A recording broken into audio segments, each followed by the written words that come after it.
Hello, hello, hello, everyone, and welcome to Shady Talk Wednesday. How is everyone doing today on this lovely day?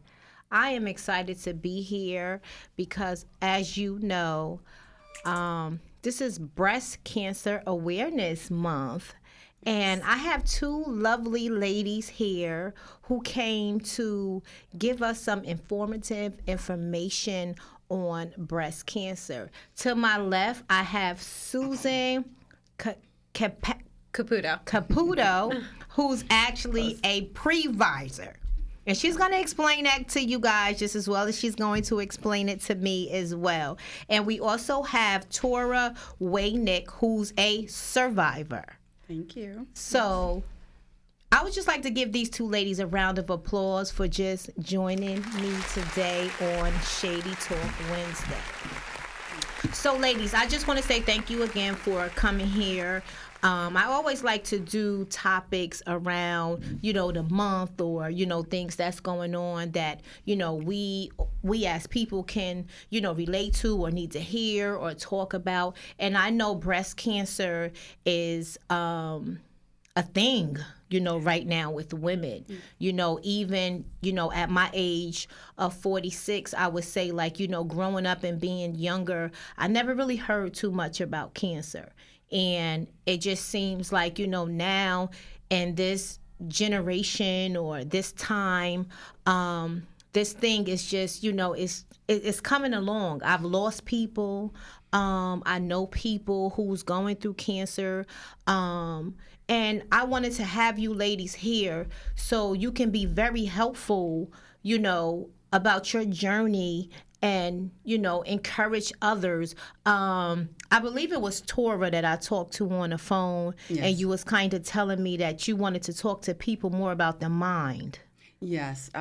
For me, the biggest component after my diagnosis was April 8th, 2015. You do not forget that. Okay. So tell us a little bit about your story, Tora. Give us a little information about your story. When did you find out? Okay. What was some signs? Just give us a little bit, because I know everybody is different and everybody deals with things different, and from my understanding, everybody finds out different. Right. So just give us a little history about you. So basically for me, I noticed that I was having breast issues immediately after college. College? Immediately after college. And so not to tell my age because... Okay. It was some time ago. Okay. I'll put it out. I graduated from Rutgers in 1990. Okay. So immediately following then, I would notice little changes. I started observing. I was always taught to check. Okay. So I would feel different things. Right.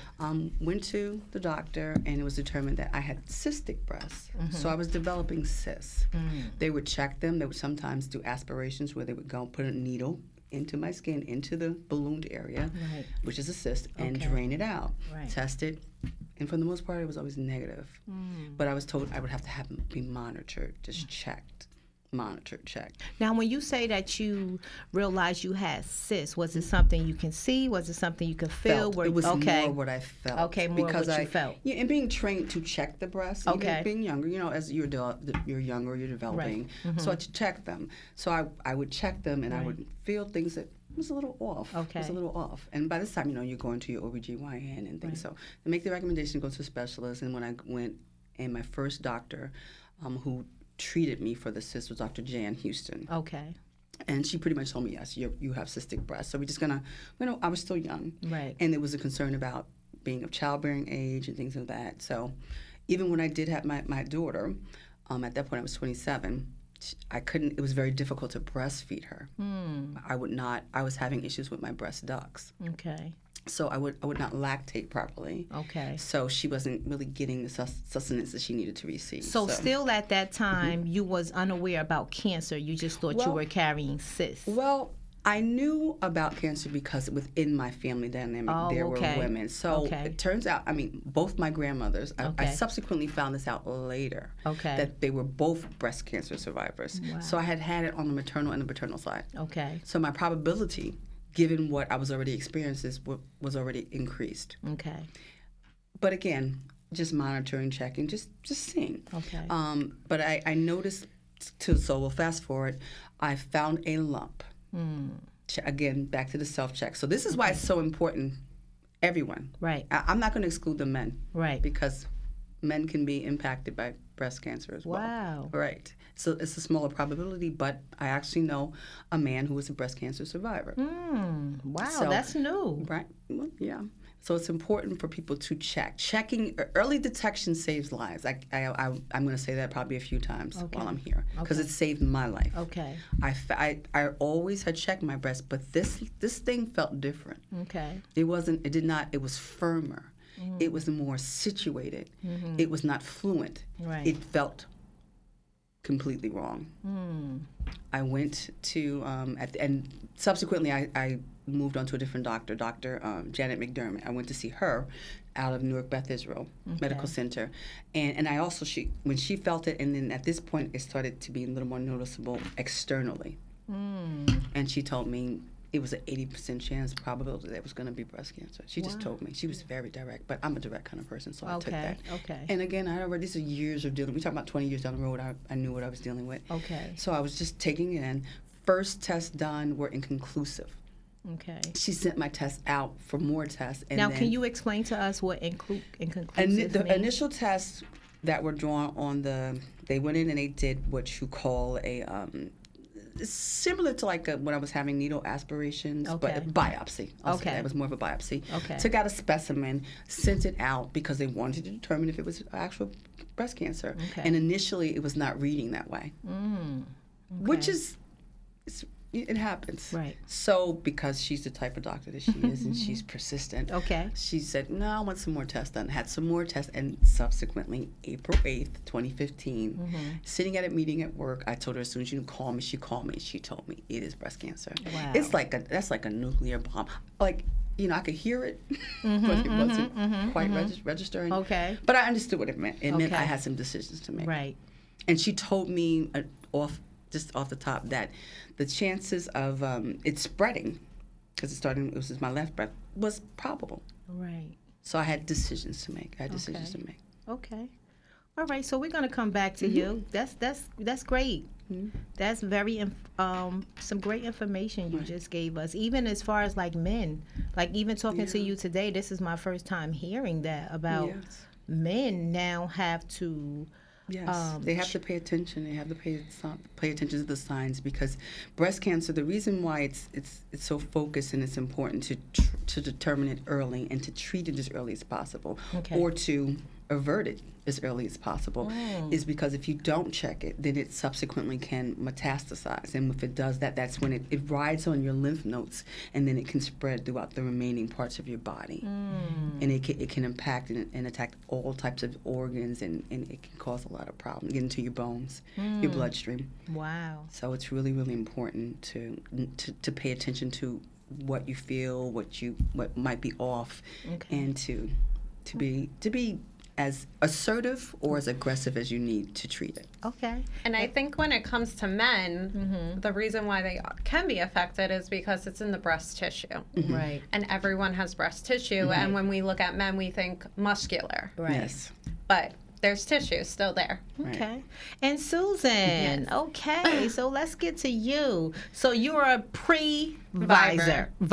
Okay, pre-Viver. Susan is a pre-Viver. So she's also going to explain that to us as well. Because I've heard of survivors, so tell me about what's a pre-Viver. Yes, and I'm happy to explain what a pre-Viver is, because many times we don't hear of it. Right. And I think the most important part is to educate and let people know that there is the chance that we can kind of divert into getting breast cancer and developing it. So my story begins when I was 27. I found a lump, and luckily it was benign. I got it tested. And with that being said, I had very aggressive doctors. And I like how you kind of put it. They were very straightforward. And I think when you're working with breast cancer, I think that is important. Right. I had a doctor, Dr. Addis. She was amazing. And same day that I went in to get checked for the lump, I didn't even go to the gynecologist. I kind of just called the breast surgeon, and she said, come in. She didn't want to wait. Same day, she said, we're going to biopsy this. So at 27, that's a little scary, going in thinking I'm going to work the same day, and instead we're going to go with we're biopsying. With that being said, I went right down. We did the biopsy. Luckily, it was benign, but she did not want to leave it there. It wasn't something that we're going to leave in. Now, explain what's benign. So for those who don't know. Non-cancerous. Okay, so that's non-cancerous. Okay. Yes. So we did move forward with surgery, and even though we moved forward with the surgery based off of my family history, this is where it's important to really talk to your family members and learn your family tree, because I am a daughter of someone who passed from cancer. My father did pass from cancer. His sisters both had cancer. His mother had cancer. So I have a long history of family cancer. And with that being said, I explained it to my doctor. I kind of put all the cards out on the table. And I thought I was done here at the breast surgeon. And then I find out, no, we're going to send you for genetic testing now. And I think that was the greatest door that ever opened for me. Okay. Because I was able to go to get tested genetically, and the amount of science that is ahead of us right now blows my mind. They were able to test me for so many different types of genes that would carry cancer, and I did come back as CHEK2 positive. And I think that's an important gene to look up and know about, male or female, because not only is it a carrier for breast cancer, but it's a carrier for colon cancer. So you want to make sure you're not only being preactive in one type of way, but go to every doctor you need to. Right. That's very important. And with that being said, I got tested, I found out CHEK2, and then I went back to the breast surgeon, and she kind of laid out the options here. And there's no right way. Right. Either you want to be fully aggressive with your choice, or you can take the preventative steps also. So my two choices were, I could go for an MRI every 6 months and do my preventative work that way, or I can move forward and see a plastic surgeon at this point and get a double mastectomy with reconstruction.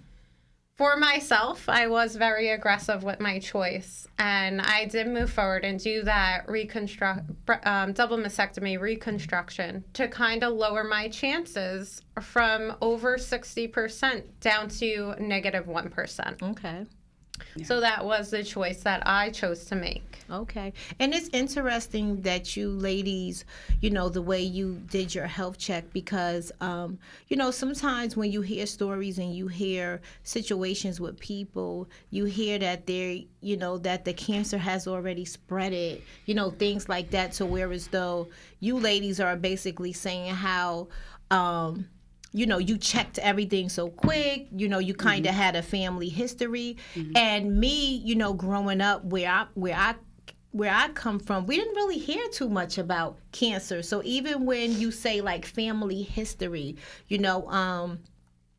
even with people passing in our family or having, we heard of diabetes, high blood pressure, stuff like that. But cancer wasn't like a topic, for us to hear that our family has it. So what is the difference that you think from then to now? Because like how you saying your family has so much history of cancer, I don't know if people really have that background of their family. What if some of their family, deceased and they don't, any of that? Because most of the time when you looking to hear that it's family, you thinking, oh, maybe your mom or maybe your father. You're not really looking at grandma and grandpa and, aunts and, uncles. I was fortunate. Okay. I grew up in a household of extended family. Okay. So it was my grandparents' home.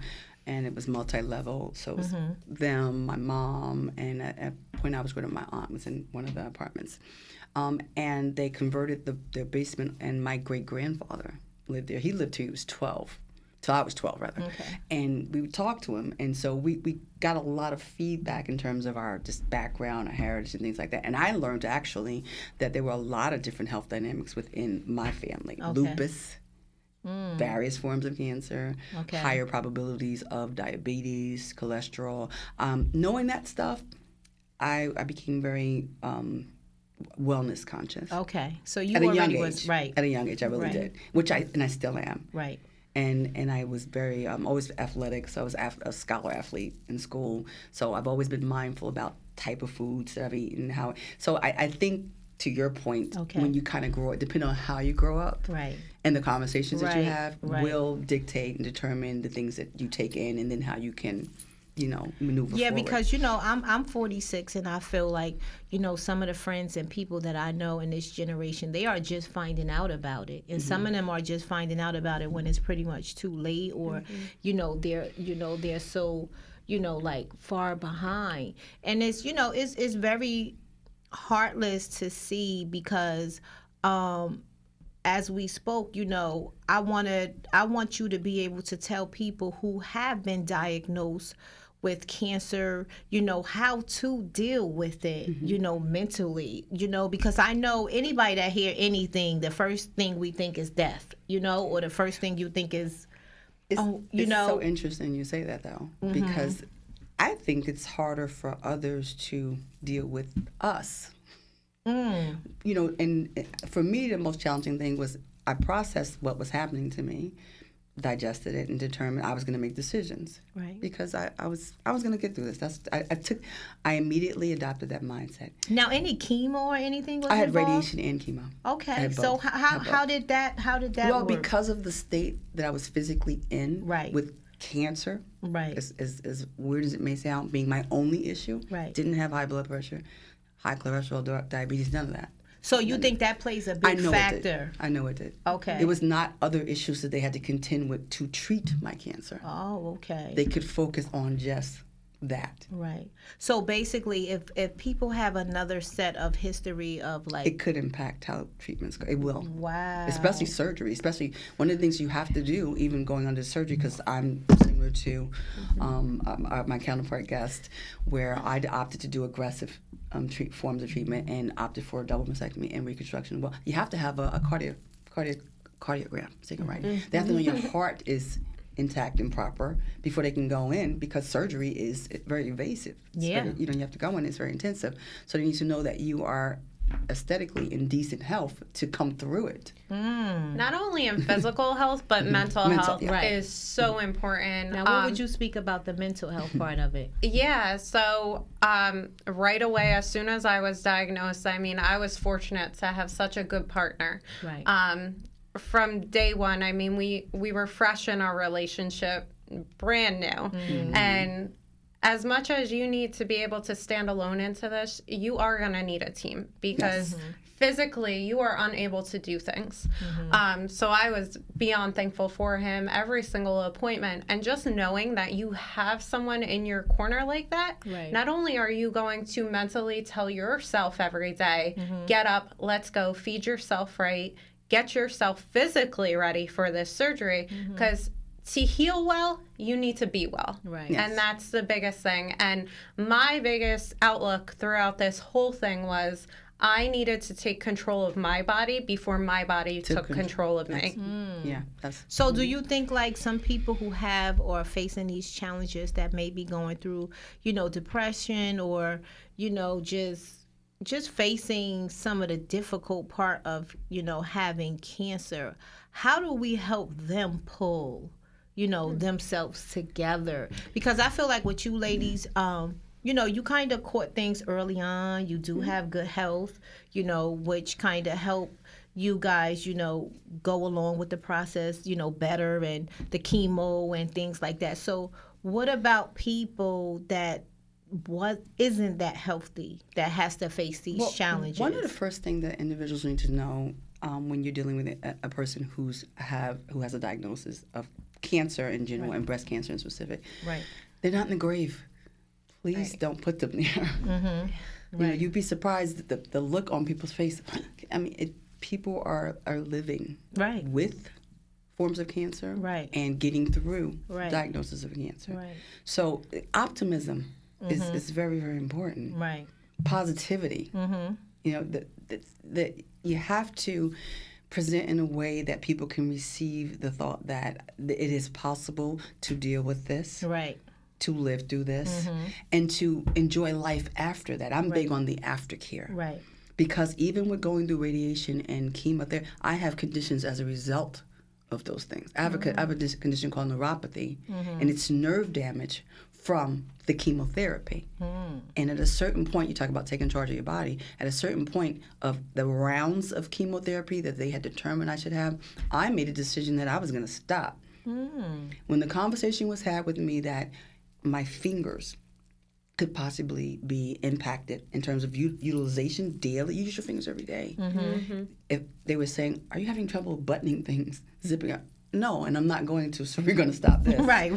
And we're going to move on to something else. Right. Because at the end of the day, this is all possibly preventative. Right. Hopefully it won't come back, but it's not definitive that it won't. Right.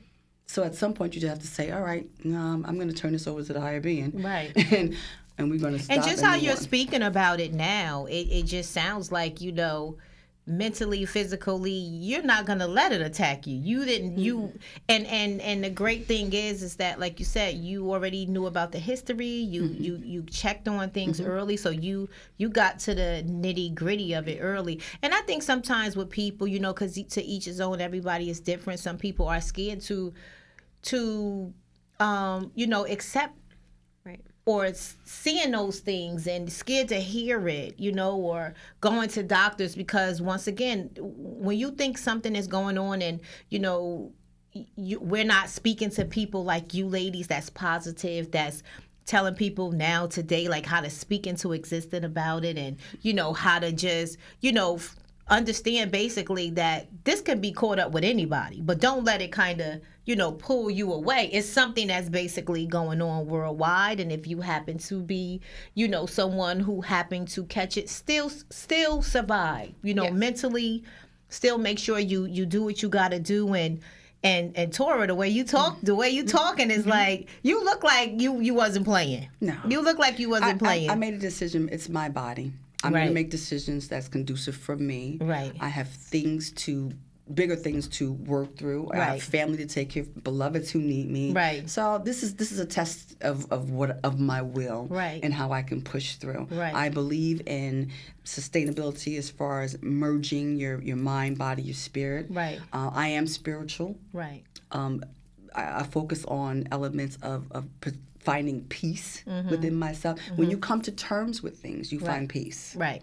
It is important to come to terms with what you're dealing with. Right. And even you, Susan, how, like you said, just that support, that support you had and, somebody being there with you to just basically make you feel that everything is going to be okay. So that's definitely important to a supportive team and, reaching out to the right doctors and, going for your annual checkup and things like that. I think it all circles back to you're not going to take a preventative way if you are scared.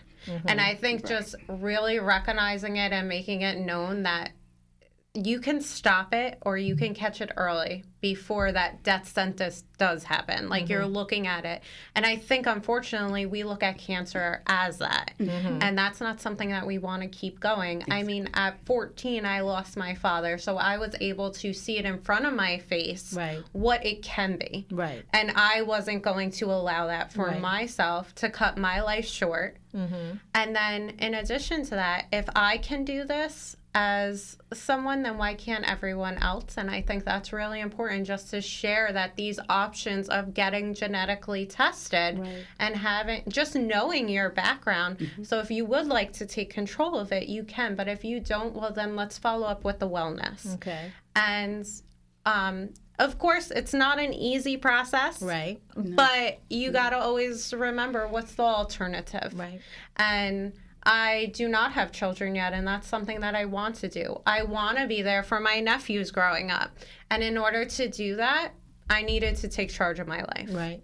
I love her story as a pre-survivor, and the way it segues into my story as a survivor. And like I said, I always consider myself to be a conqueror too. So I'm on the way well end of this, to the point where I can talk about it. I came across survivors who had never told people that they were breast cancer survivors. Wow. Yeah. Listen, guys, the phone lines is open. Okay. You guys can call in, ask any questions to Susan and Tora. If you have any family members, I hope you guys watching. If you want to ask any questions, call in, ask them. They are here to answer whatever you would like to ask them. Don't be afraid. Don't be shy. Let's talk about it. I invited them on this show because I wanted them to bring some positivity to anybody that's going through breast cancer, any kind of cancer, because I know it's breast cancer month, but just any kind of cancer that you hear or may, somebody think that they may be coming across, or, the doctor may have told, it's all still a mental thing. It all still a physical thing. It's all about taking care. It's all about keeping yourself checked. It's all about, So let me ask you ladies now, have you ladies changed your eating habits? Tell us a little.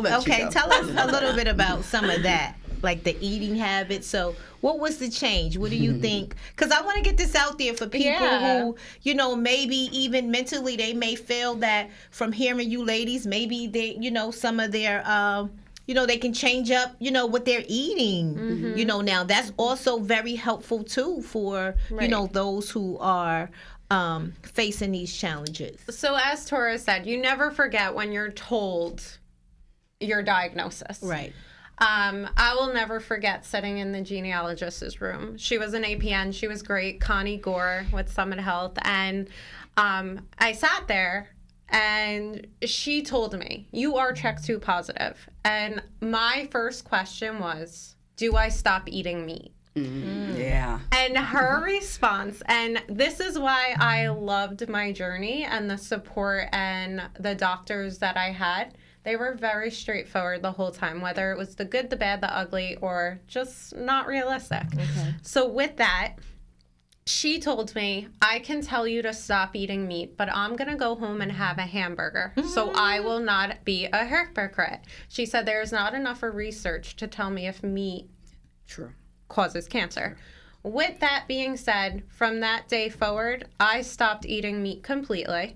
I only eat fish now, and I try and live a vegan life. It's just very difficult. With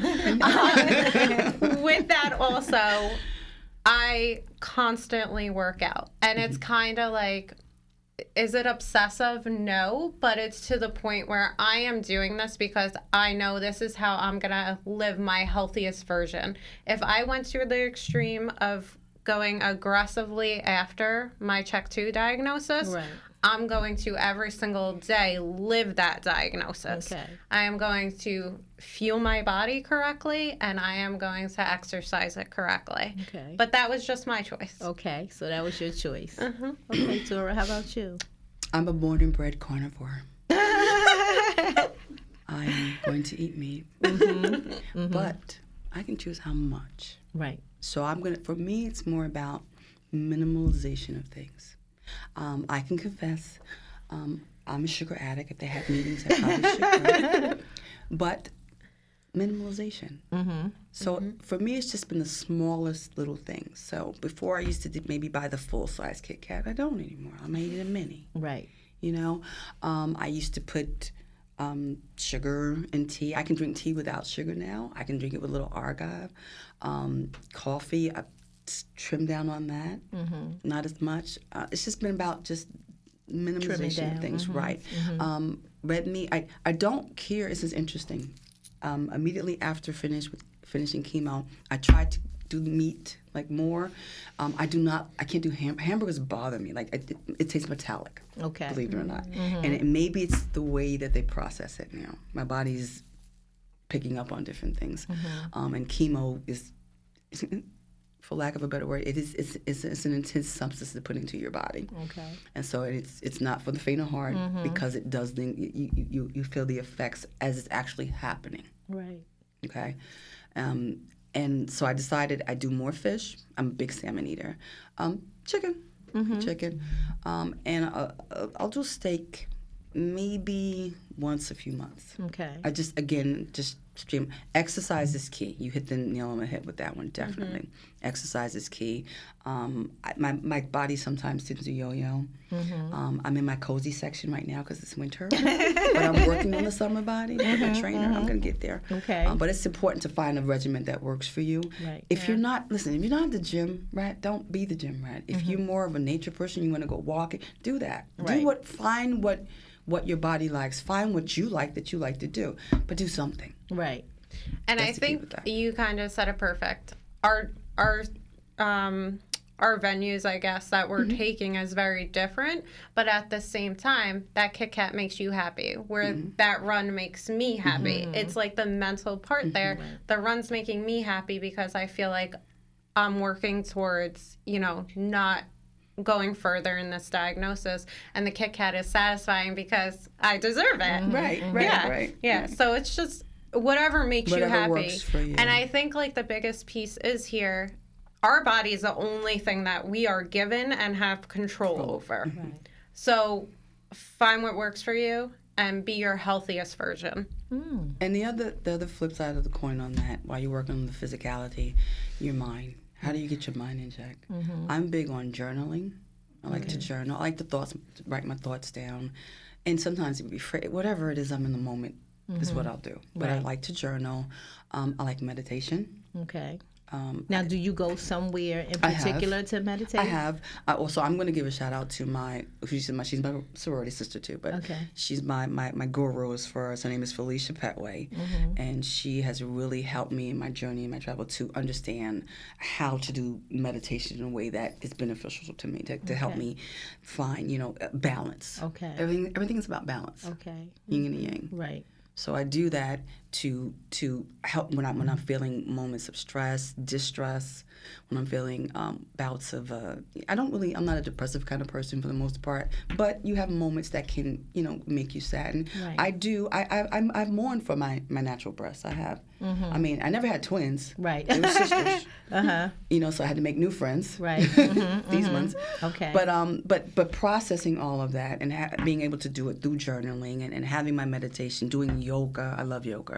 That's probably one of the most strenuous forms of exercise I've ever did, actually. And it gives you a full body workout. Okay. So things like that whole Zen factor. Okay. It culminates together with eating right. Okay. Doing whatever other forms of exercise, and then those things to kind of merge it all. Okay. So are you ladies in any type of organizations or So I am a member of Delta Sigma Theta Sorority Incorporated. Okay. I joined my sophomore year at Rutgers University, was I new chapter. Okay. I'm a current active member in Central Jersey Alumni Chapter, and I'm also an active member of Angels New Jersey. Okay. Now that is a community-based grassroots organization that currently focuses on breast cancer awareness and education. Okay. So I want to always talk about them because it's definitely. my CEO and founder of that. Her name is Angelina Colleen Sims, and she's been a big supporter. Now, is She this heard an my story. organization that people can join? They can. It's an organization that's, it's selective in terms of participation, because it requires you a lot. Okay. But it's more about, it's a supporting organization. Okay. It's here for individuals who are in the midst, who are going through issues as a breast cancer individual, or people who are impacted. Right. Because when you go through it, your family goes through it. Right. And that's what I wanted to ask you guys too. Like, as far as your family, how did do you have children, Tora? Yes, I have two. I have three. Okay. I have a stepson. Okay. I have my daughter, and I have my daughter. Well, these are older children, so I'm not going to tell my age. Okay. Okay. 30. Okay. Is my stepson. My daughter will be 27. Okay. In January, and then my son will be 16 in December. Okay. Now, how was your children? Did this have an impact on them? It was difficult watching them watch me. So you had to deal with that part. Yeah, it was difficult, and their father being extremely supportive too, always has been, always will be, being there for me. helping me through the process, helping them. I think, and I don't want to be emotional because every time I thought about how I was going to push through, and if at any moments I had doubts, it immediately was gone because my kids were always my other than the fact this is the will to live. Right. I have things I need to see. I want to see my daughter get married. I want to see my son graduate from high school. I got things to do. Right. I got people, my mom is still, I need to take care of my mom. I am not ready. Right. And I think that's a great thing to tell yourself while you're going through any challenges in life. I am not ready. I have things to do, Yeah, and I think on the flip side, I was the daughter. Okay. I was the youngest sibling. And I think that was the important part for me because my mother's looking at me now and her daughter's going through this extensive surgery. My siblings are looking at me. I have 2 sisters and a brother. And I think for all of them, it's scary to see your little sister doing that. The weakest link it's supposed to be, I'm trying to be the strongest link. And not only that, I was trying to... as the youngest, you're always following by example. Right. And now I'm leading by example. So I switched that flip. And then on the other side, where I had that new boyfriend, who now is my fiance, luckily. Okay, congratulations. Thank you.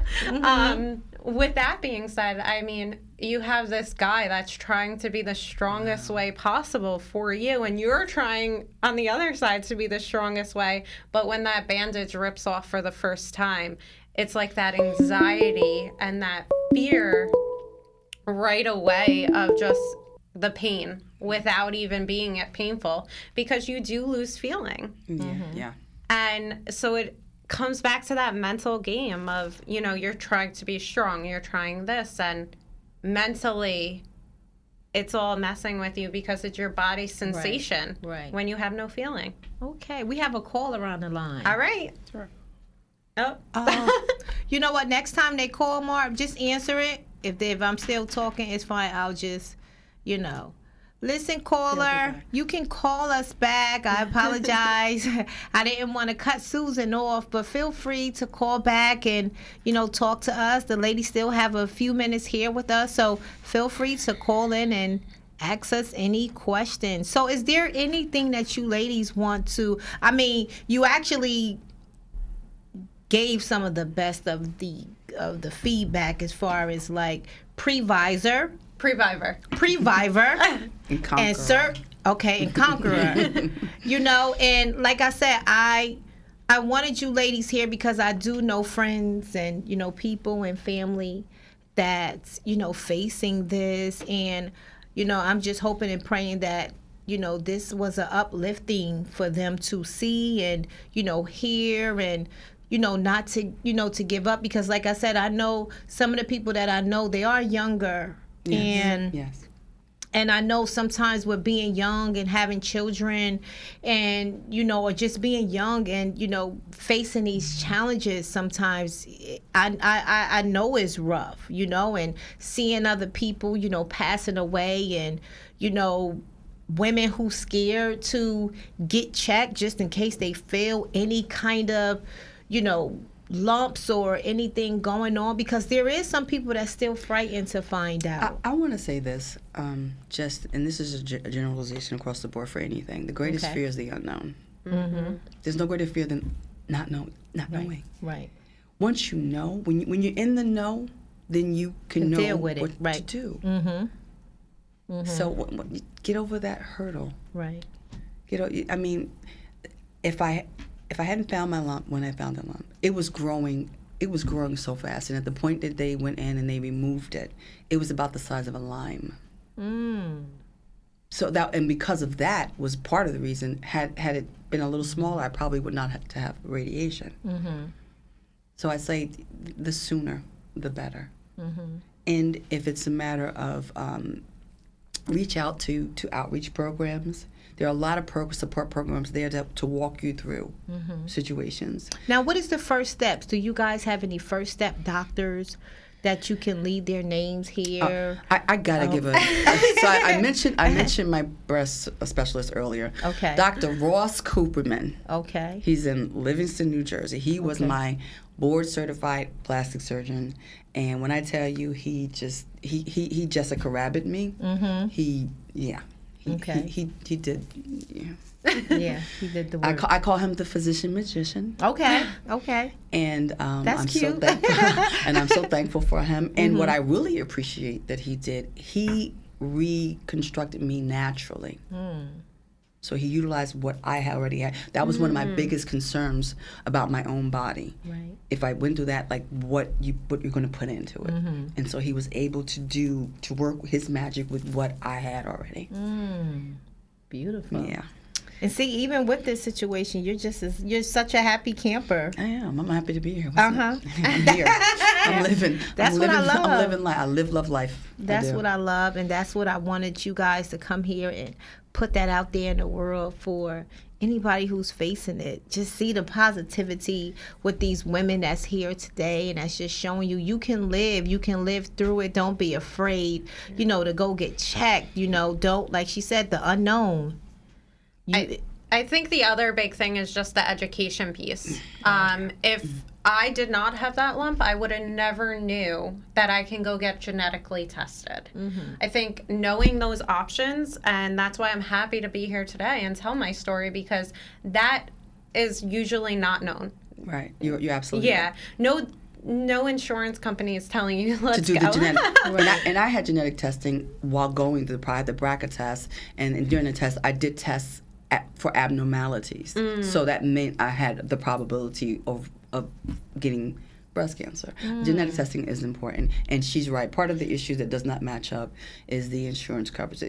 I'm not even going to get into that comment. That's a whole nother. That's a whole nother podcast. I swear. Wow. Yeah, it's very important. Know your options. Know the availability there for you, and know that no matter what, you have options. If you are scared and you don't want to go full force for a double mastectomy, there are other options to be preventative. Just being preventative is enough, I think, to lower that risk of breast cancer. True. And it's very important to know. And my doctors, I have to give a shout out also. I think the most important piece is there's no doctor that's better. It's your comfort and how they make you comfortable, because you need to be comfortable during this journey, because it's not over after one visit. No. It's a long journey. It is. Dr. Addis, she's with Summit Medical Health. And Dr. Peter Hines, he is my plastic surgeon, and I absolutely love him. He is the greatest support. And I think the piece that always helped me and really changed my full mindset, I wasn't this positive as a person. I'm a social worker by trade, but I still... Okay. 25 plus, well, almost 30 years. Yeah.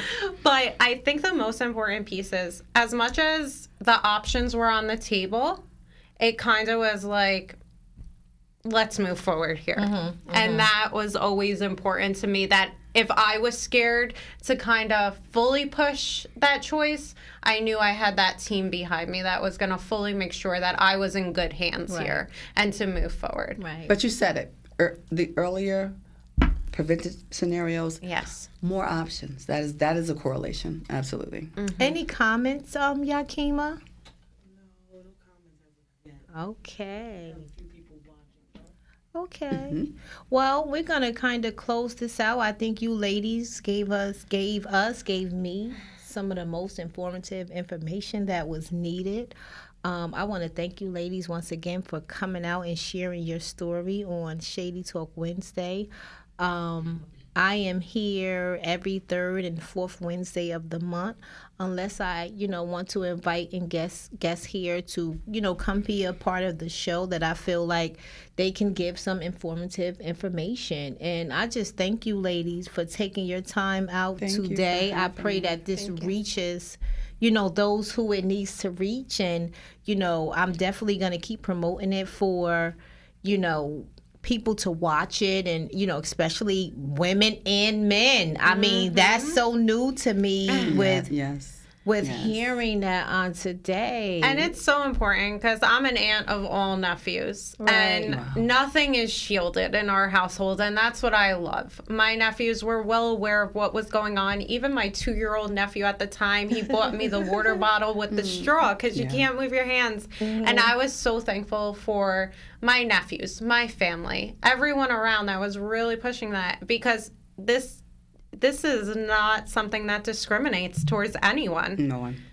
Men, women, we're here. And I want to tell the families, it's important to stick with your family who may be going through this. As you hear these ladies telling us, it's important to have a team. It's important to, stick with your family and give them hope, help them to, feel that they're going to survive this. There is people that I do know that is a survivor as well too. So, once again, I don't know if you ladies want to say anything before you go. I want to say, embrace your zen. Okay. Find you. Be beautiful. Okay. And just take it in. Life is precious and it's meant to be lived. So you cherish it and you do just that. Okay. And my biggest message here is extend your resources. If you have them, extend them. If you don't, collaborate how to get them. Just really live your life to the fullest. Don't allow anyone to limit it. It's your life, and allow to extend it. Well, thank you once again, ladies, for Thank you joining for me having on us. Shady Talk Wednesday. Thank you all for who's tuned in, who's watching near and far. The love is always appreciated. Thank you so much. Have a good night. Good night.